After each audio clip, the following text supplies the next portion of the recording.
Swayam Prabha. Digital India. Educated India.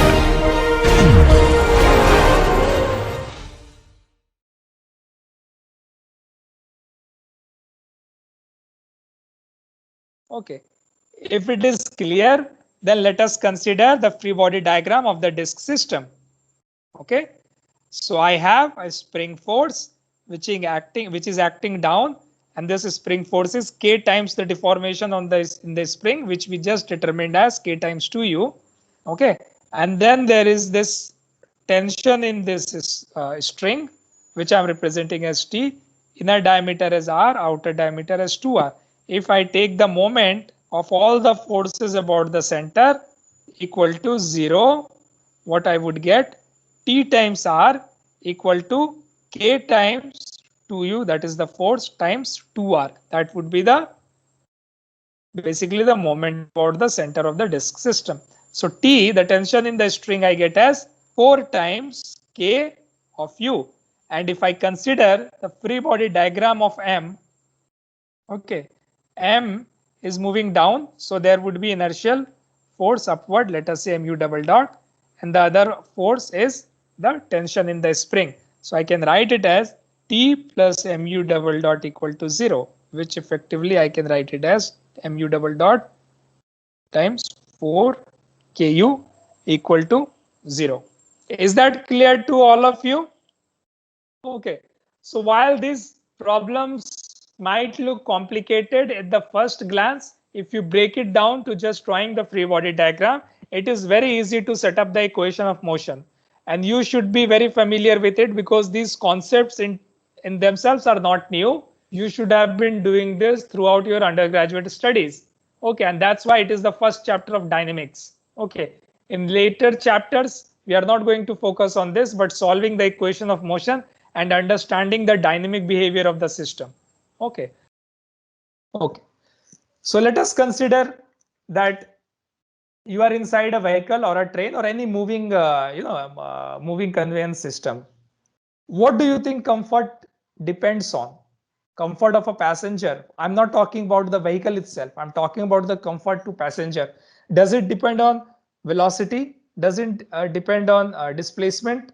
Or does it depend on acceleration? What do you think? Anyone? Acceleration, sir. Acceleration. Okay. Why is that? Because it disturbs the inertia. See what happens your biological systems or your body. I mean, it does not matter how much is the deformation in the suspension system is, right? So basically, if you're trying to model the suspension system as a spring damper, okay, which is moving in the horizontal direction and the vibration due to vertical direction because of the undulations of this, then I mean it does not matter how much the system deforms here. Okay, inside, okay, the passenger safety actually depends on your body, and your body is sensitive to acceleration. It is not sensitive to displacement in the system's suspension system or velocity in the suspension system. Okay, what happens? There is a big field. Okay, this is called NVH. Do you know what NVH is? Anybody? Go have a look at it. See what NVH means. NVH analysis is done by mechanical engineers. Okay, when you buy a new car, you would always ask, like, how much is the vibration inside the vehicle when I drive? The vibration might be due to engine. Okay, and it might be due to the road undulations, or it might be due to something else. Okay, if your vehicle is properly designed, it should reduce that vibration. Okay, when it says that reducing vibration, it actually means acceleration. Okay, because your passenger comfort inside the vehicle actually depends on the acceleration. Okay, so for somebody, displacement might be important if you are designing the shock absorption system. However, for some engineer, your acceleration might be important. Or if you are someone who is designing this damping system, or you're designing the damper, then for you, the velocity might be important. Okay, so the question comes that it is not that always the displacement that you need to study. You would need to study, okay, the velocity response and as well as the acceleration response. Okay, so that you can appropriately design different systems in that system basically.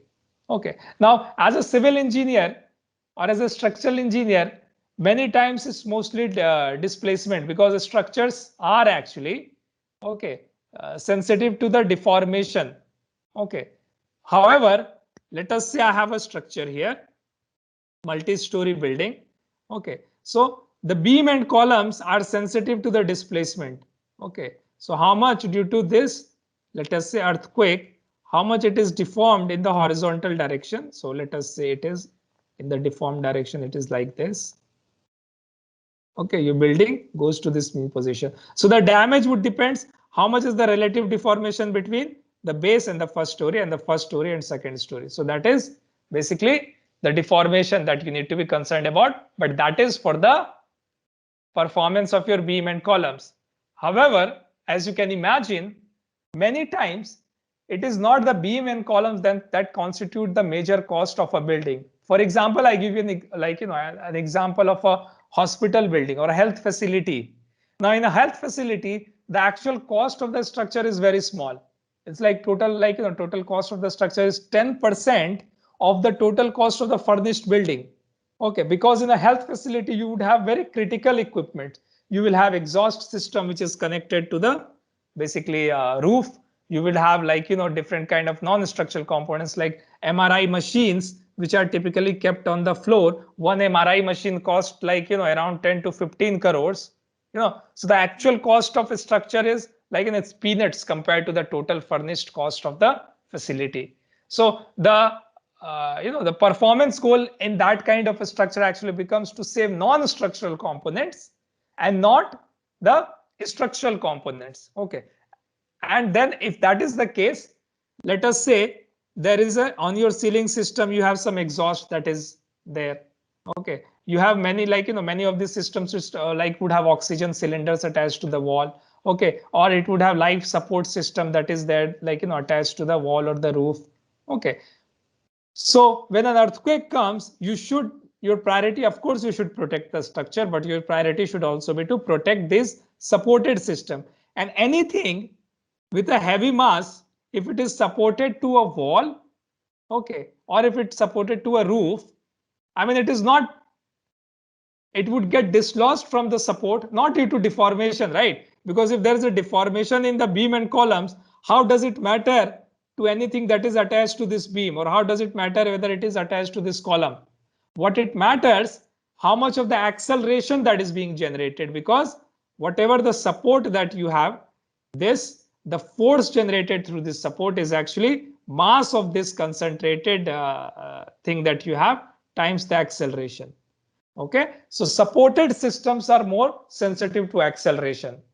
All right. However, if your system has windows, or if your system has beams and columns, those are more sensitive to displacement. Okay, so you need to understand that displacement is not always the quantity you should be worried about. Okay, there are other type of response quantities that you also need to look into. That is the velocity response and the acceleration response. Okay, let us go ahead and see. I already have my u of t as this. Okay, u naught sine omega t minus phi. Okay, which I can further write as rd of ust naught sine omega t minus phi. Okay, now I want to obtain similar expression for velocity and acceleration. Okay, so let me first write this as ut divided by ust naught, which is p naught by k. What I want to do, I want to normalize my displacement and velocity and acceleration, because that is what that gives me the response modification factor. So what we are studying here is response modification factors. Okay, so I have u of t by p naught by k equal to rd times sine omega t minus phi. Now I want to obtain a similar expression, okay, for the velocity. So what I can do? What is velocity?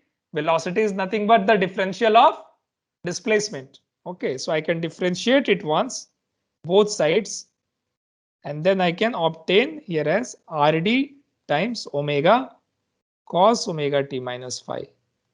Now because my rd is in terms of frequency ratio, it is in terms of omega by omega n, and I have omega term here. So let me do this. Let me also divide it by omega n on this side and also on this side, so that it still have the same expression. Knowing that omega n is nothing but under root k by m. So omega n times p naught by k becomes what? It becomes p naught under root km. So I can write this, okay, under root km should be equal to rd times omega by omega n times cos omega t minus phi. Okay, so if you look at it, this denominator term, okay, maybe I should write it like this. This denominator term p naught by km actually has units of velocity. So what you are getting here is actually the normalized velocity, and which would be, because on the right hand side rd which is dimensionless, omega by omega n which is dimensionless.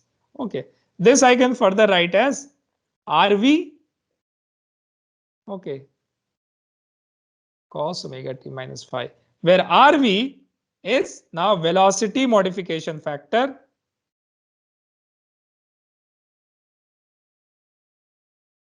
Okay, velocity modification factor, and it is related to rd as using this expression here.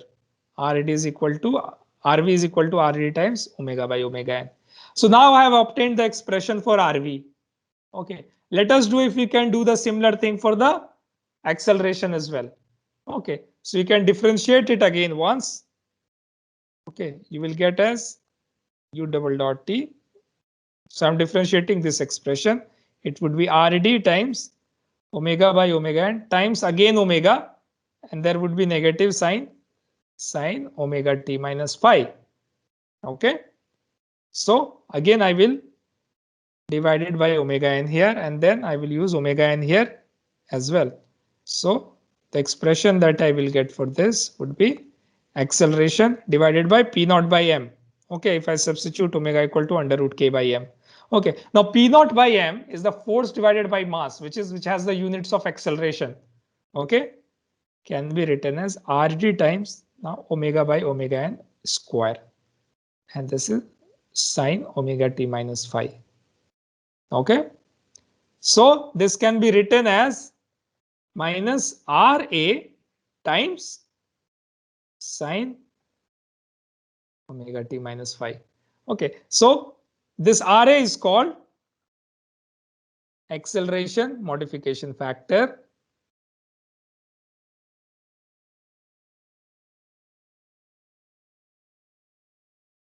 Okay, and it is related to rd as omega by omega n square. Okay, and it is also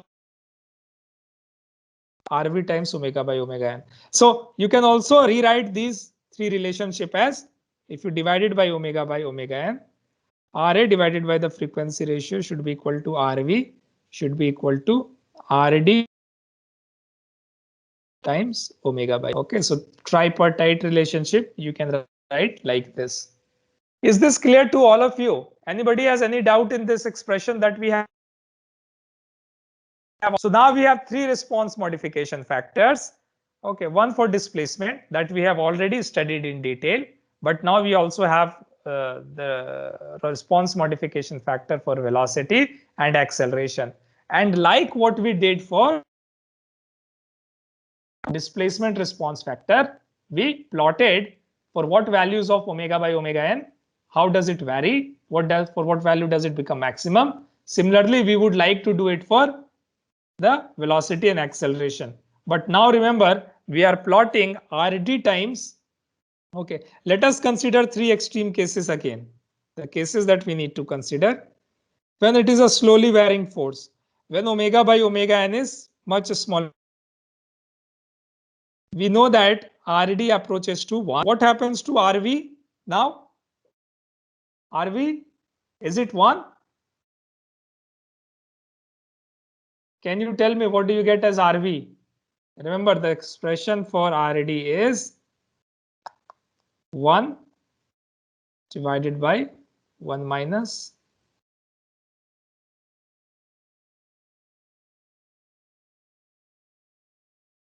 okay. RV is, now you have a term in the numerator. Okay, because I'm multiplying RD by omega n.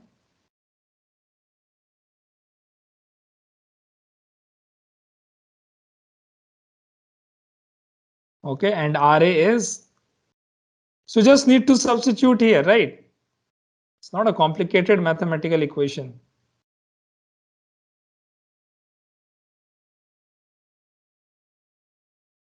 Okay, so let us look at that.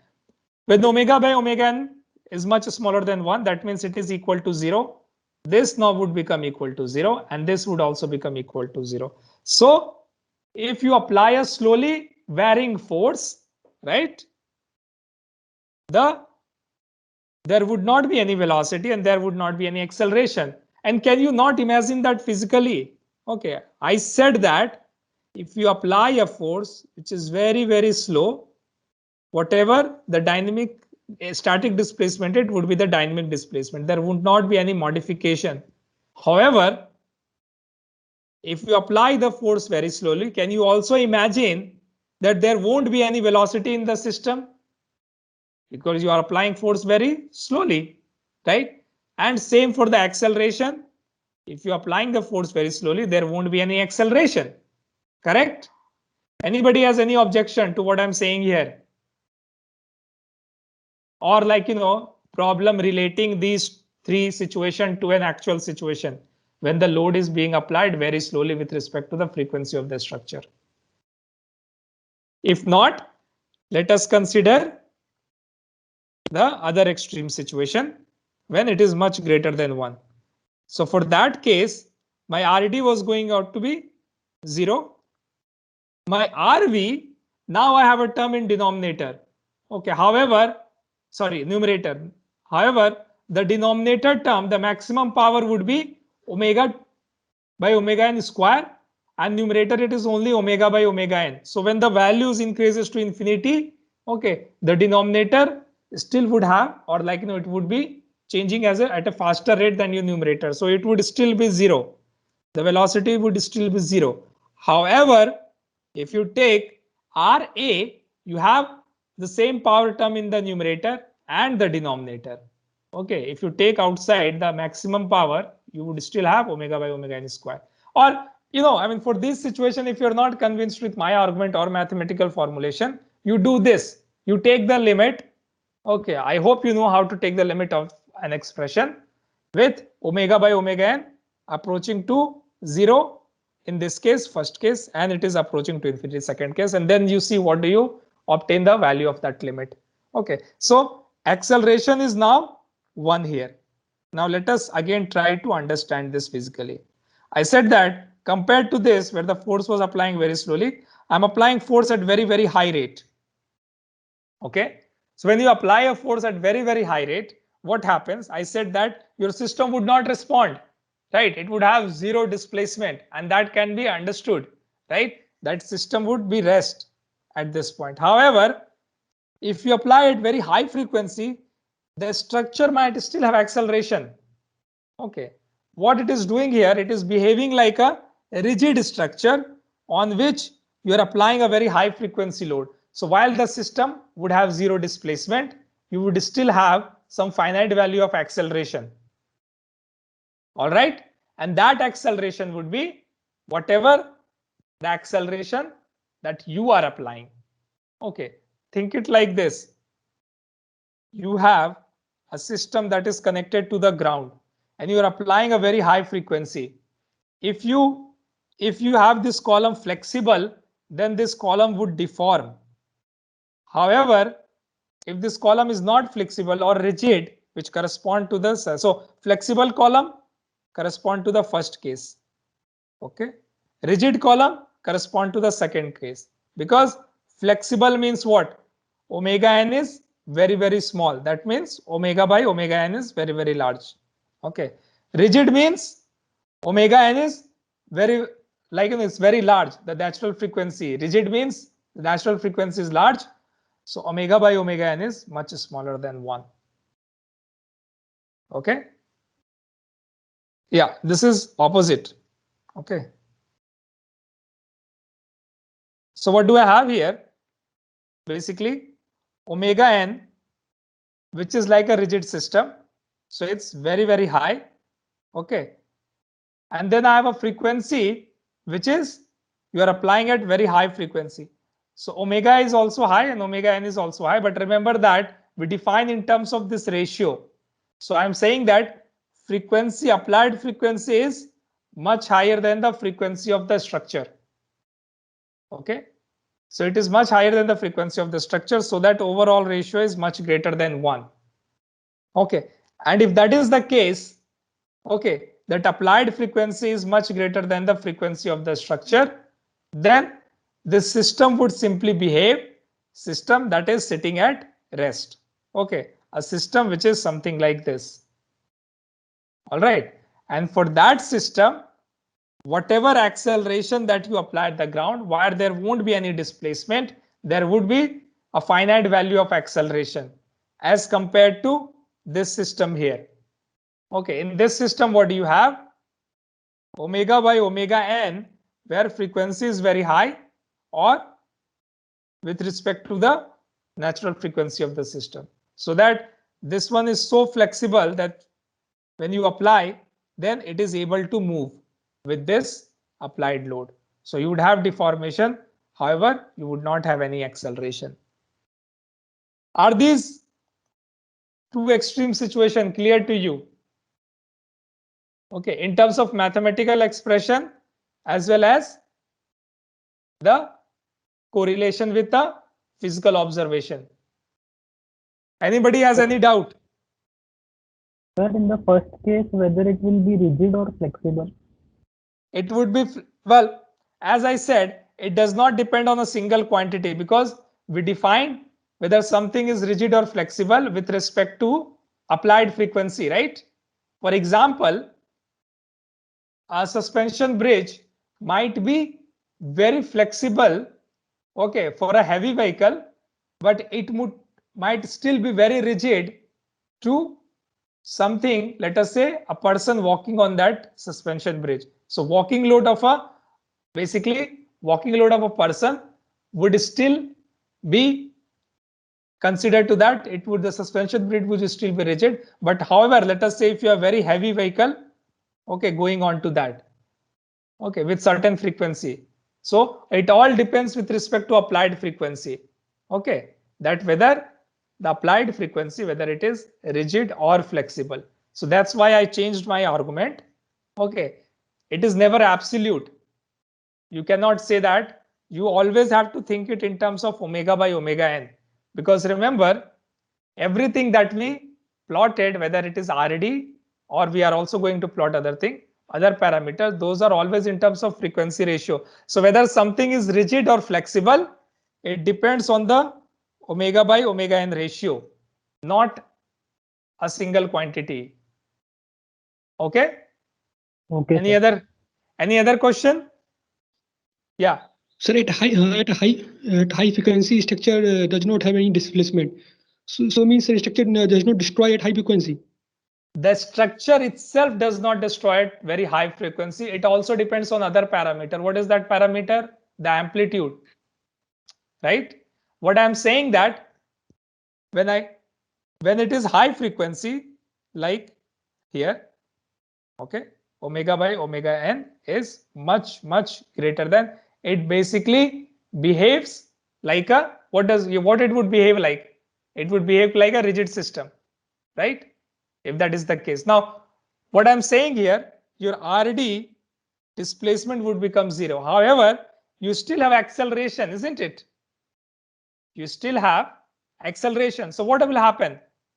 Let us say your structure is there, and then you have different. So your structure like beam and columns might not get damaged. However, if you have a fan supported from your ceiling, okay, or the most most simplest example would be, let us say if you have a overhead water tank at the top of your building, which is the case in most other residential structure, correct? Now, what is overhead water tank? Okay, let us say I have this overhead water tank in this house. Okay, now if the very high frequency is applied, what happens? There is no damage to the structure because of deformation. However, you still have a very heavy mass that is situated at the top of the structure, correct?